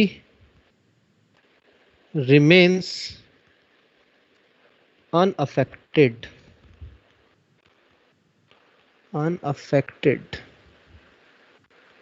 कुछ फर्क नहीं पड़ेगा, यानी कि जो वेलोसिटी दिख रही है आपको ऐसे ही जाता जाएगा। ओके, तो ये बात है, समझ में आ गई।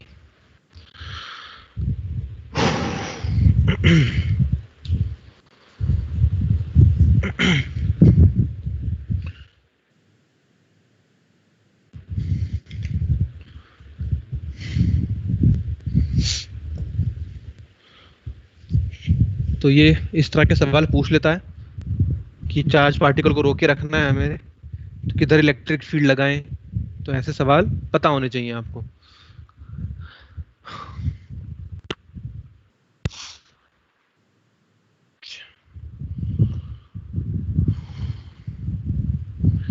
और देखते हैं,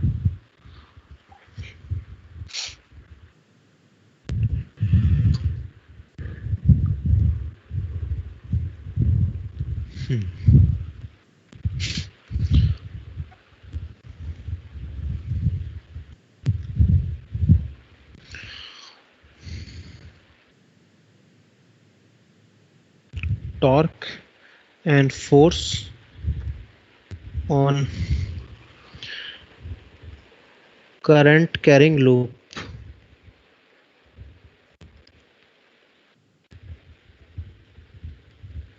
करंट कैरिंग लूप, यहाँ पे अगर आप ध्यान से देखोगे तो ये चीज़ मैंने डिस्कस की हुई है कि अगर कोई है मेरे पास इस तरह से लूप है जिसमें करंट फ्लो कर रहा है आई, और ये क्रॉस मैग्नेटिक फील्ड दी हुई है, अंदर जा रही है, तो एफ नेट तो जीरो होगा, ये बात सभी जानते हैं। एफ नेट होगा जीरो।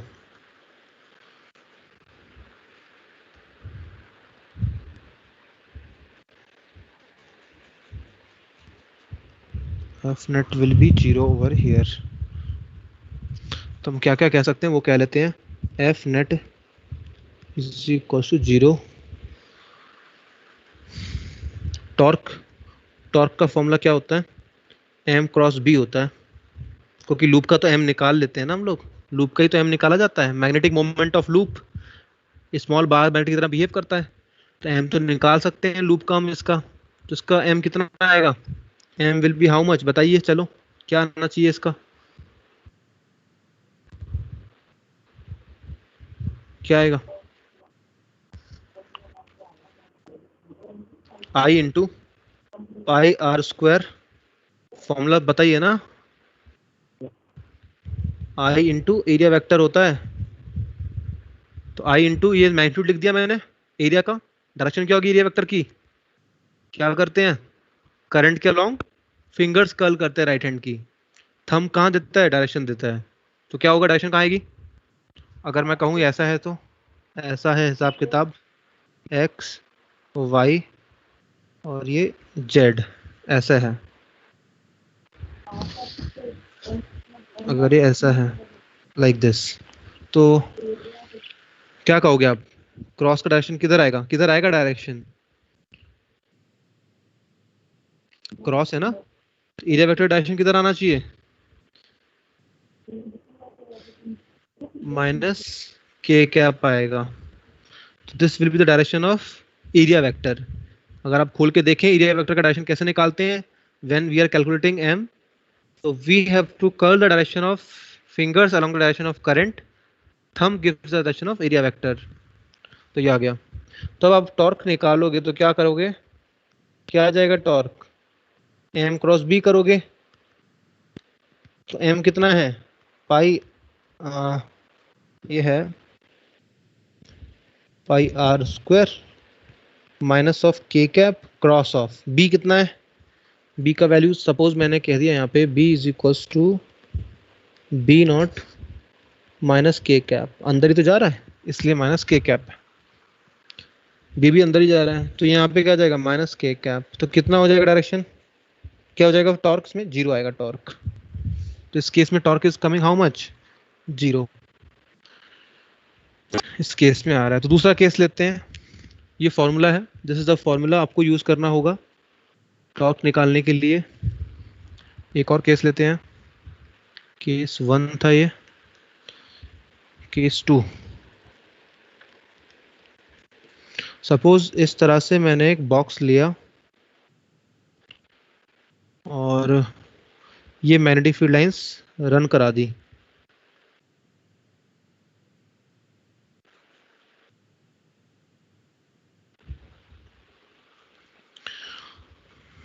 ये है करंट, ये करंट इसमें फ्लो कर रही है और इसकी लेंथ है a, इसकी लेंथ है b, a और b, ये करंट I फ्लो कर रहा है इसमें, this is b, uniform magnetic field है। तो फोर्स नेट कितना आएगा, ये तो हो जाएगा जीरो, इसमें टॉर्क निकालते हैं क्या आएगा, टॉर्क अगर निकाला जाए इस केस में तो हम ये वाला फॉर्मूला यूज करेंगे एम क्रॉस बी। एम बताओ क्या है इसमें, बताइए एम कितना आएगा, I into A into B, हाँ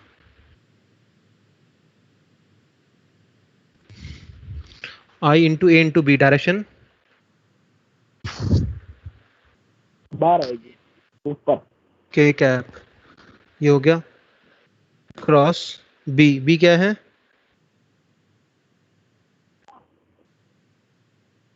आई कैप, आई कैप है ना, तो बी को मैंने बी आई कैप लिख दिया, तो बी को भी बाहर ले सकता हूं मैं चाहूं तो क्या हो जाएगा, इसको बी नॉट कह लेते हैं लाइक दिस, कुछ नाम दे दें इसको बी नॉट आई कैप, तो हो गया बी नॉट। तो यहाँ हम लिखेंगे B not I A B और यहाँ पे क्या आएगा के क्रॉस आई आएगा,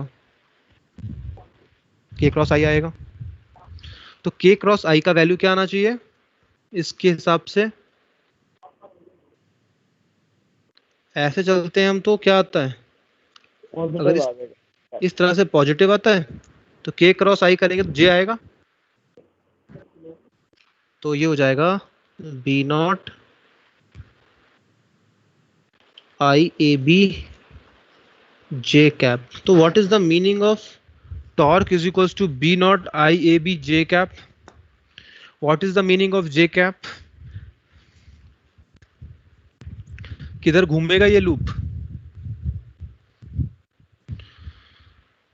ये कैसा वेक्टर है, ये एक्सियल वेक्टर है, एक्सियल वेक्टर, टॉर्क क्या है? एक्सियल वेक्टर है। ओमेगा क्या है? ओमेगा, टॉर्क, ये सब क्या होते हैं? एक्सियल वेक्टर होते हैं। How to find the direction? To find their direction,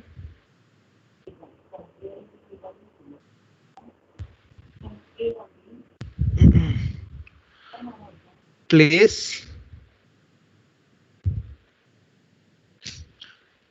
हाँ, तो इसका ऐसा कहेंगे हम,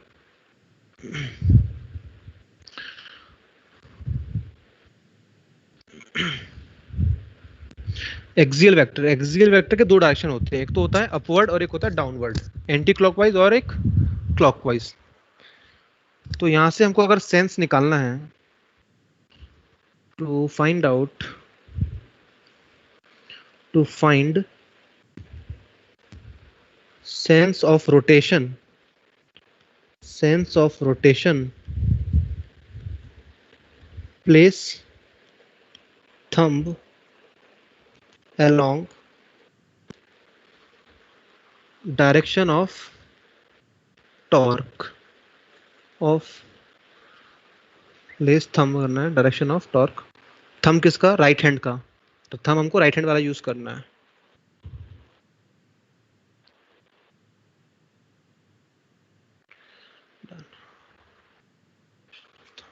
डायरेक्शन ऑफ टॉर्क। तो अब देखिए टॉर्क का, इस टॉर्क का जो डायरेक्शन आया है जे कैप, इसकी वजह से बॉडी घूमेगी कैसे, किधर जाएगी, कैसे घूमेगी, ये पता करना है हमको। क्योंकि टॉर्क की वजह से होता क्या, चीजें घूमती हैं। तो किधर घूमेगी? जब ये वाला टॉर्क लगेगा तो बॉडी किधर घूमेगी? तो हमने क्या किया, थंब को प्लेस कर दिया जे कैप के अलोंग। जब आप जे कैप के अलोंग थंब को प्लेस कर दोगे तो जो उंगलियां हैं वो क्या बताएंगी? then curling fingers tell direction of sense of rotation, direction of sense of rotation। यानी ये काम होता है। एक second,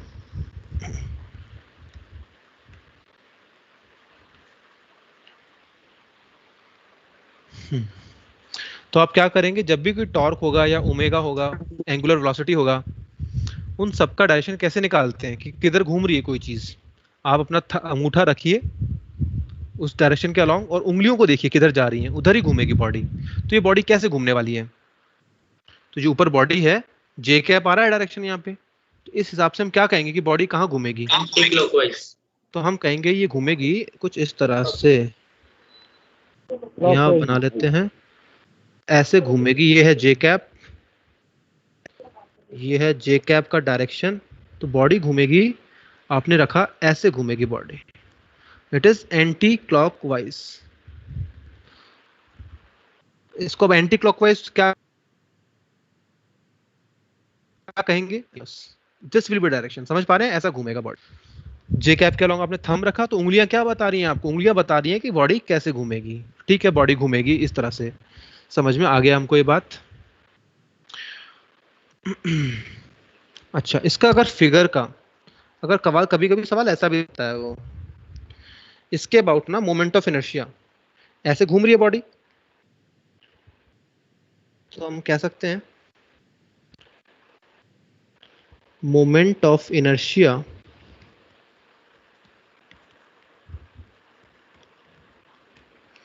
about y axis is equals to I not I. से हमने ऐसा कह लिया कि इसके अबाउट कितना है मोमेंट ऑफ इनर्शिया? आई है। ठीक है, फाइंड इंस्टेंटेनियस एंगुलर एक्सेलरेशन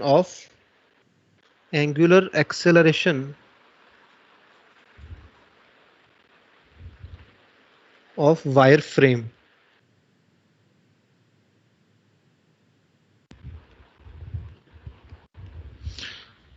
ठीक है, मान लिया कि आपने टॉर्क निकाल लिया, उसका डायरेक्शन भी देख लिया। अब बताओ कि इंस्टेंटेनियस एंगुलर एक्सेलरेशन क्या होगा? तो हम क्या कहेंगे? हम कहेंगे we know torque is equals to होता है आई अल्फा, ये हम सब जानते हैं, ठीक है। तो टॉर्क कितना है यहाँ पर, टॉर्क है B not I A B is equals to I alpha. Alpha क्या आ जाएगा यहाँ से, ये आ जाएगा B not I A B divided by I, तो दिस इज अल्फा, ठीक है। यहाँ पे तो मैंने आई दे दिया है, sometimes in question it may they may ask you to find this thing also, तो सवाल में कभी कभी क्या हो सकता है आई के बारे में, इन क्वेश्चन दे में आस्क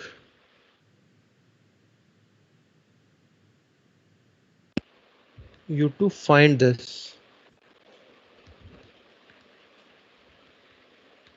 ये फाइंड करने को भी पूछ सकता है कि आई का वैल्यू क्या होगा, निकाल सकते हैं, निकलवाने को पूछ सकता है वो।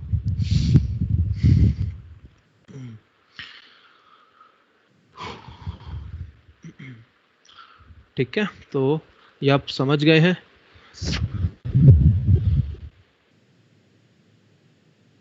ध्यान रखना, इसे काफी इंपॉर्टेंट है, इस पे सवाल आते हैं काफी ज्यादा, आईजे पे भी आए हैं और वैसे भी आए हैं।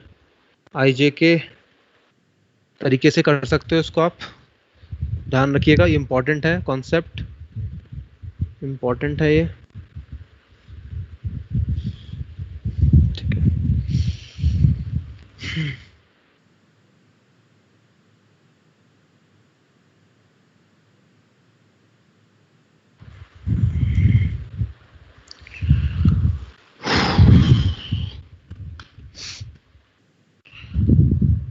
Just a second.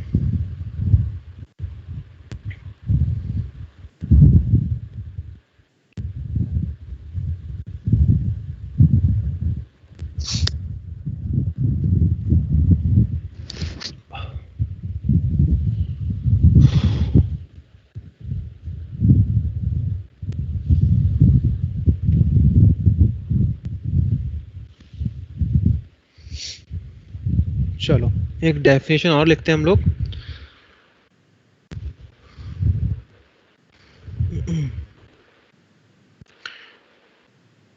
एप्लीकेशन है, application of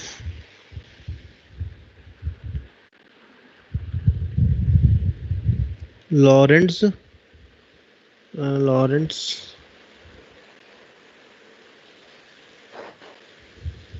force equal to 0।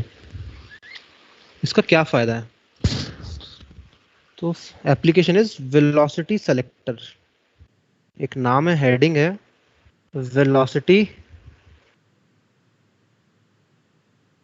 Selector. Velocity छांट रहे हैं, नाम से क्या समझ रहे हैं, वेलोसिटी सेलेक्ट कर रहे हैं out of many velocity of charged particle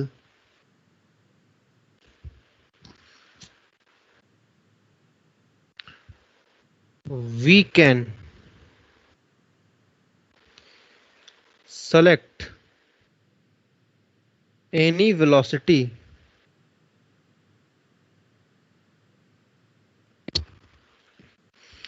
as per our need।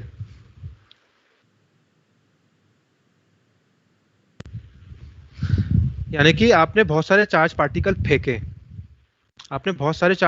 फेंके, पर आपकी इच्छा थी कि मेरे को वही चार्ज चाहिए, मुझे वही चार्ज पसंद है, या मुझे वही चार्ज से रिएक्शन करवाना है जिनकी वेलोसिटी 10 मीटर पर सेकेंड हो, मुझे नहीं चाहिए 15 मीटर पर सेकेंड वाले, ठीक है। मुझे तो वही चाहिए जिसकी वेलोसिटी कितनी हो, सिर्फ 10 मीटर पर सेकेंड हो। यानी आपने मन बना लिया कि मेरे को तो बस 10 मीटर पर सेकेंड वाले वेलोसिटी चार्ज पार्टिकल चाहिए, जिद है बस आपकी। तो आप इसको कैसे फुलफिल करेंगे, कैसे मिलेगा आपको 10 मीटर पर सेकेंड वाला चार्ज पार्टिकल, और क्यों है, और क्यों चाहिए होता है हमको, और हमारी जिद क्यों होती है? बिकॉज कोई रिएक्शन ऐसी होती है जिसमें हमको सर्टेन अमाउंट ऑफ एनर्जी देने के बाद ही रिएक्शन हो पाती है। फॉर एग्जांपल मेरे को काइनेटिक एनर्जी चाहिए 100 जूल्स की, तो काइनेटिक एनर्जी कैसे आएगी? Half of M V square से आएगी। मास तो मेरे को पता ही है चार्ज का, पर अगर मेरे को वेलोसिटी भी अगर पता चल जाए 100 के हिसाब से हम वेलोसिटी भी निकाल सकते हैं ना। 100 जूल अगर एनर्जी चाहिए तो वेलोसिटी कितना दे के भेजे हुए हैं, ठीक है। पर वो जो वेलोसिटी आप देंगे उस रिएक्शन को, कहीं ऐसा ना हो कि 100 से ज्यादा एनर्जी आ जाए, तो वो रिएक्शन कहीं दूसरी ही बन जाए, कुछ और ही बन जाए। तो जो हम चाहते हैं वेलोसिटी एनर्जी 100 जूल्स की, तो वो एक स्पेसिफिक एक सर्टेन वैल्यू ऑफ वेलोसिटी पर ही आएगी। तो हमारे लिए बहुत इंपॉर्टेंट हो जाता है वेलोसिटी को सेलेक्ट करना कि कौन सी वेलोसिटी हम लेकर चलें, कैसे हम सेलेक्ट करें वेलोसिटी को, जिससे कि कोई और वेलोसिटी ना आए हमारे पास, सिर्फ वही आए। तो एक एक्सपेरिमेंट है, उसको हम देखते हैं, बहुत छोटा सा है ये। तो क्या होता है यहाँ पे, मैं डायग्राम बनाता हूँ उसका। तो देखिए कुछ ऐसा है।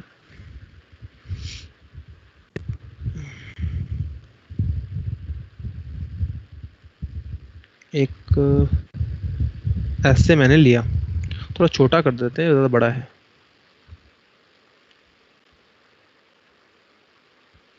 Like this, these are my 2 plates. 2 plates हैं मेरे पास, और यहाँ पे है electric field in this direction.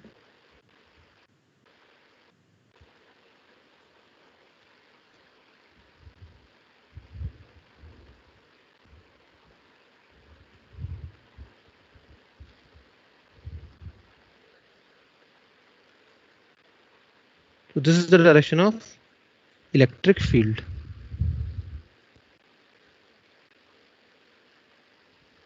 यह है इलेक्ट्रिक फील्ड का डायरेक्शन, ठीक है।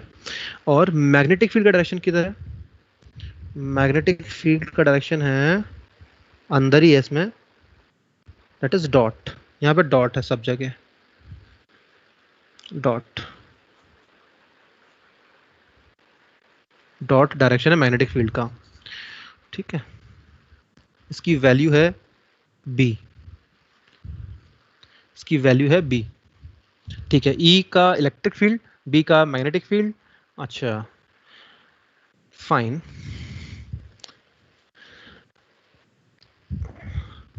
अगर मैंने एक चार्ज पार्टिकल फेंका, अब देखिए यहाँ पे मैंने चार्ज पार्टिकल फेंका और वो चार्ज पार्टिकल ऐसे ही निकल गया। एक चार्ज पार्टिकल को मैंने फेंका और वो सीधा निकल गया, ऐसे सीधा। तो इसका मतलब क्या है? कुछ वेलोसिटी से मैंने फेंका उसको और वो सीधा निकल गया ऐसे। तो सीधा निकलने का मतलब इस पे नेट फोर्स क्या रहा होगा? 0 रहा होगा। तो कैसे कहेंगे हम कि नेट फोर्स इस पे 0 होगा? तो देखिए यहाँ पे लॉरेंट्ज फोर्स वाला एप्लीकेशन है। v किधर है? इधर है। ये है वेलोसिटी, और b किधर है? अपवर्ड है b, तो b है अपवर्ड। तो v क्रॉस b करो, किधर आएगा? v क्रॉस b करे किधर आएगा? v क्रॉस b करने पे आ रहा है डाउनवर्ड। v क्रॉस b करने पे क्या आ रहा है? डाउनवर्ड आ रहा है। तो e क्या होना चाहिए? अपोजिट होना चाहिए, तभी तो नेट फोर्स 0 होगा। अरे समझ रहे हो कि नहीं? Yes sir. हाँ ऐसा लिख रहा हूं ना मैं। ये है, तो v तो इधर है, ये वेलोसिटी है, b है ऊपर की तरफ, तो v क्रॉस b करो तो नीचे आएगा v क्रॉस b। उसका नेगेटिव लगाओ तब जाके e मिलेगा, यानी कि ऊपर मिलेगा e। तो नहीं, यानी कि ये सेटअप जो परफेक्ट अरेंज है, ये सेटअप पहले से ही अच्छे से बनाया गया है, ठीक है। तो यहाँ पे जरा मैं लिखता हूँ उस चीज को। तो यहाँ पे मैंने सब कुछ देखा, ऐसा अरेंज हो रखा है।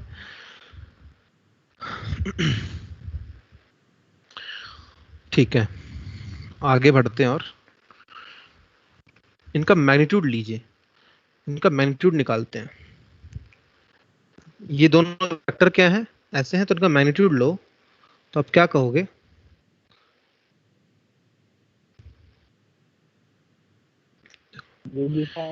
इसको समझना आप, ठीक है।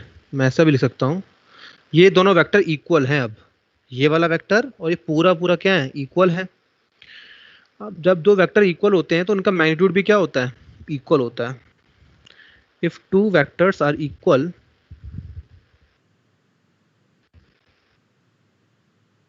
then their magnitude are also equal.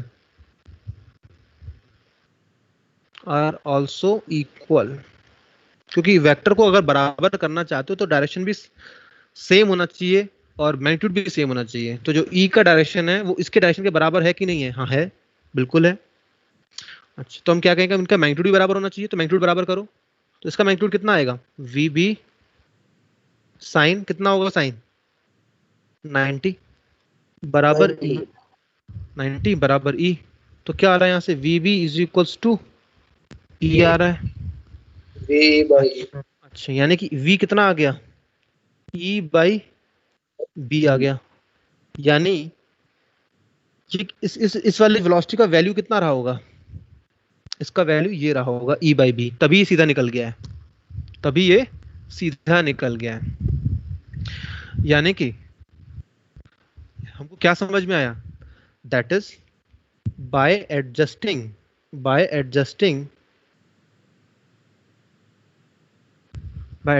E and B, we can select any velocity of charge particle needed. यानी E और B का वैल्यू हम खुद से सेट करके हम वो वाला B आइसोलेट कर सकते हैं, वो चार्ज पार्टिकल आइसोलेट कर सकते हैं। ठीक है, वो चार्ज पार्टिकल आइसोलेट कर सकते हैं जो हमको चाहिए। ठीक है, हम वो वेलोसिटी अटेन कर सकते हैं जो कि सीधी निकल जाए। कुछ पार्टिकल ऐसे भी हो सकते हैं कि जो मैं अब एक डायग्राम बनाता हूं, ऐसा भी हो सकता था, ऐसा भी पॉसिबल था कि ये है हमारा इलेक्ट्रिक फील्ड, इस तरह से ये इलेक्ट्रिक फील्ड दिया हुआ है, बी डाउनवर्ड दिया हुआ है, ये अपवर्ड दिया हुआ है बी, और चार्ज पार्टिकल आपने फेंका विद वेलोसिटी v1 से, v1 not equals to v। तो क्या होगा इस चार्ज पार्टिकल का? ये शायद ऐसे निकल जाए,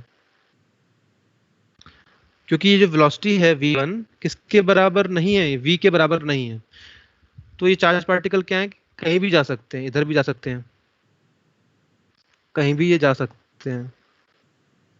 तो वेलोसिटी सेलेक्टर का मतलब क्या हुआ? वेलोसिटी सेलेक्टर से का फायदा ये हुआ कि ये चार्ज पार्टिकल सीधे निकल जाएगा और हम इसको पकड़ लेंगे। जो सीधा आएगा चार्ज पार्टिकल वो हमारे काम का होगा, डेविएट नहीं कर रहा है,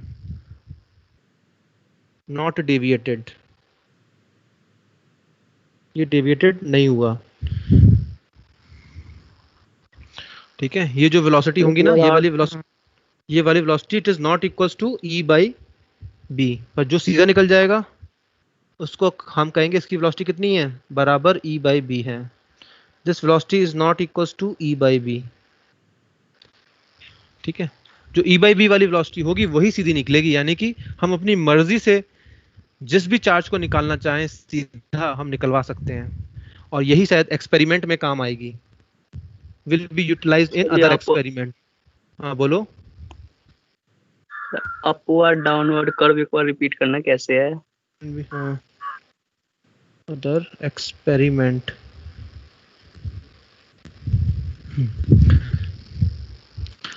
इलेक्ट्रिक फील्ड अपवर्ड है यहाँ पे और मैग्नेटिक फील्ड अप, ये इलेक्ट्रिक फील्ड ऐसे शो कर रही है, ऐसे शो किया मैंने यहाँ पर, और जो मैग्नेटिक फील्ड है डॉट का मतलब क्या है? आपकी तरफ आ रही है, आपकी तरफ आ रही है मैग्नेटिक फील्ड। मैग्नेटिक फील्ड आपकी तरफ आ रही है। क्या बताना है मेरे को, बताओ, समझ नहीं पाया मैं। वो जो सीधी वाली लाइन है उसके ऊपर वाला ऊपर गया एक कर्व, और उसके नीचे वाला कर्व नीचे आया हुआ है, वही समझ नहीं आ रहा वो नीचे वाला नीचे कैसे आया, ऊपर वाला ऊपर कैसे गया? ऊपर ये वाला पॉइंट कौन सा है? इस पे नेट फोर्स 0 लगता है ना, नो नेट फोर्स। हाँ हाँ, नो नेट फोर्स, यानी इस वेलोसिटी पे कोई फोर्स नहीं लग रहा होगा, यानी कि with this velocity at this velocity no net force, at this velocity no net force. यानी कि इसके अलावा कोई वेलोसिटी फेंकी तो क्या होगा? डेविएट करेगा। हाँ, क्यों लगेगा डेविएट? क्योंकि फोर्स अलग फोर्स हो जाएगा ना, बैलेंस नहीं होगा। इसी फोर्स पे क्या हो रहे हैं, बैलेंस हो रहे हैं ना, मैग्नेटिक फोर्स और इस वेलोसिटी पे बैलेंस हो रहे हैं, इलेक्ट्रिक फोर्स और मैग्नेटिक फोर्स इस वेलोसिटी पे। अगर आपने कोई दूसरी वेलोसिटी फेंकी तो क्या पता इलेक्ट्रिक फील्ड हावी हो जाए, फिर क्या पता दूसरी वेलोसिटी पे मैग्नेटिक फील्ड हावी हो जाए, उसी हिसाब से उसको मोड़ देगा, वो डेविएट कर देगा। ओके, समझ रहे हैं, ये मतलब है इस चीज का। जो सीधा निकल गया इसका मतलब इस पे कोई फोर्स लगा ही नहीं। तो यानी अगर ये वेलोसिटी आपने भेजी तो इस पे कोई फोर्स नहीं लगेगा, सीधा निकल जाएगा। हालांकि इस पे दोनों फोर्स लग तो रहे हैं पर वो बैलेंस कर रहे हैं, तो नेट फोर्स क्या है, इस पे 0 है। अगर आपने कोई दूसरी वेलोसिटी दी तो क्या पता शायद इलेक्ट्रिक फील्ड हैवी हो जाए, इलेक्ट्रिक फील्ड हैवी हो जाए। इससे कम हुआ तो इलेक्ट्रिक फील्ड हैवी हो सकता है, ज्यादा हुआ तो दूसरा फील्ड हैवी हो सकता है, तो नीचे चला जाएगा, कहीं पे भी चला जाएगा। तो इसको बोलते हैं वेलोसिटी सेलेक्टर। यानी एक ऐसी वेलोसिटी होगी जिसपे कि नेट फोर्स क्या होगा, 0 होगा, बाकी दूसरी वेलोसिटीज पे नेट फोर्स 0 नहीं होगा। तो इसका मतलब क्या हुआ, हम वेलोसिटी को छांट सकते हैं ना, ई और बी को अपनी मर्जी से बदलवा करके। आज मेरे को चाहिए 1000 मीटर पर सेकंड की वेलोसिटी, तो मैं क्या कर सकता हूँ, ई और बी को रेशियो क्या बना लूं, 1000 बना लूं। ई को क्या लिख दूं मैं, 10,000, उसको क्या लिख दूं, इसको लिख दूं 10,000, उसको क्या लिख दूं मैं, 10 ले लूं, तो मैं 1000 मिल जाएगी मेरे को वेलोसिटी। समझ रहे हैं। तो वेलोसिटी सेलेक्ट करने का मतलब क्या हुआ कि मैं इनका रेशियो बदल करके, इसके वैल्यू को बदल करके मैं इस वैल्यू को अपने हिसाब से ला सकता हूं। ये वही वेलोसिटी होगी जो कि सीधी निकल कर आएगी मेरे पास, अपने आप भागती हुई आएगी वेलोसिटी। तो ये वेलोसिटी सेलेक्टर हो गया। ठीक है, तो दैट्स ऑल फॉर टुडे। आज टाइम खींच लिया हम लोगों ने। चलो, जो क्वेश्चन होगा मैं भेज दूंगा ग्रुप पे। ठीक है, तो आज के लिए इतना ही।